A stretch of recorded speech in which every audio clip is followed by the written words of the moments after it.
start with your character in the movie, George Smiley. At first I thought he reminded me a little bit of John Major. What did you base the character on? What did I base the character on? Well, I kind of based him a little bit on John le Carre. The sort of vocal inflections are John.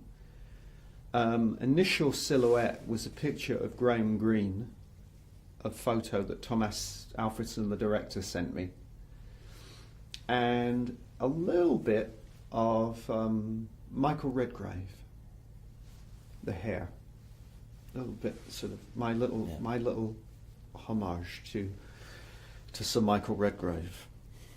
But you put character is it's a composite of different things. Yeah. Now the director Thomas Alfredson is known for his last movie, which is his first big movie that received recognition worldwide. But still, he's pretty new to international movie business. Yeah. How did you get along? How did he convince you that he's up to the task with such a very British movie? Well, you're right. It's sort of quintessentially a British thing, and he is a Swede. Well, I was very impressed by Let the Right One In. I thought that the adaptation of Tinker Tailor was pretty amazing, considering that they had tried to take this big story and tell it in 2 hours. So I thought the script was pretty impressive, and he had worked closely with the writer, with Peter and Bridget, so you could feel his hand, his signature there in the adaptation. And then I liked him. I just met him, and I liked him very much. And I met him briefly. I met him for a breakfast in Los Angeles, and then my agent called me and said, "How did it go?" And I said, "I adore him. I think he's fabulous." And my first instinct was a good one. Mm. The movie is a superb ensemble effort. It's a very big ensemble with a lot of famous actors, and the atmosphere is breathtaking. Yeah. Actually, I found it almost suffocating in the historic detail. Does that match your memories of the 70s? Yeah, really. It was an unusual movie to work on, because it is essentially a period movie. And as an actor, when you think of period, you think of maybe armour and robes and sort of riding horses and waving swords around. You know, you think of sort of history of long ago. And it's weird doing a period movie in an era that you lived in. And once you had blinkered and tuned out the distractions of being on a movie set, and you were focused, the set, the lamps, the table, the chairs, or props, everything, they carry a perfume.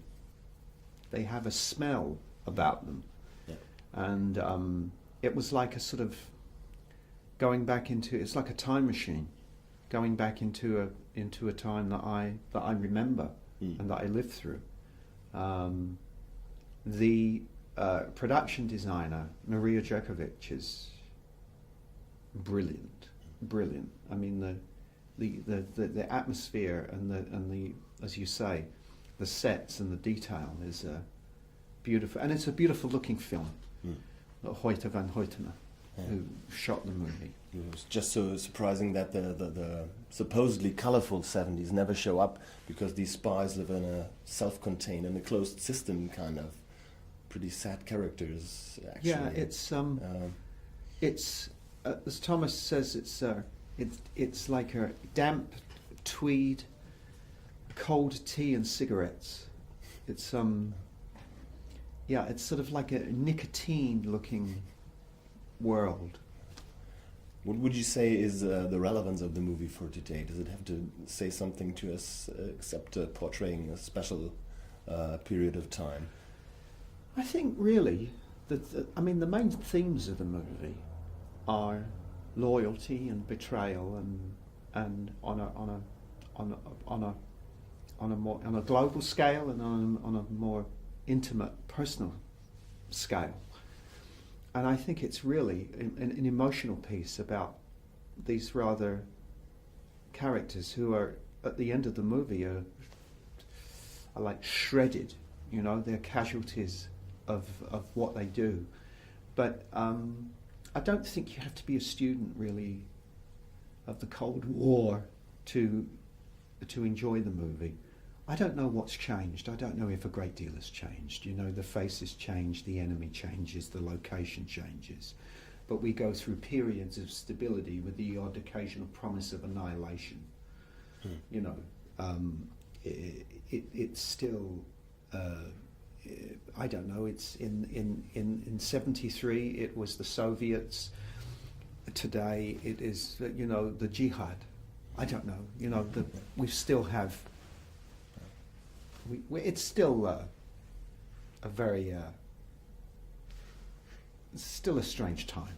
Yeah. I have to tell you that in the end of the movie, I immediately wanted to see it again because the thought came to me that maybe Smiley fabricated it all. He was out of the Secret Service, then he was called in, and in the end he's on top. So isn't it not only a possibility, but I was quite sure that he is actually the mole, or at least that he planted the. No. But that's all right. That's Smiley is only there at the end. He's really there temporarily, just to clean things up. But he is a true. He's not. He's a good guy. Smiley is. I'm not so sure about that.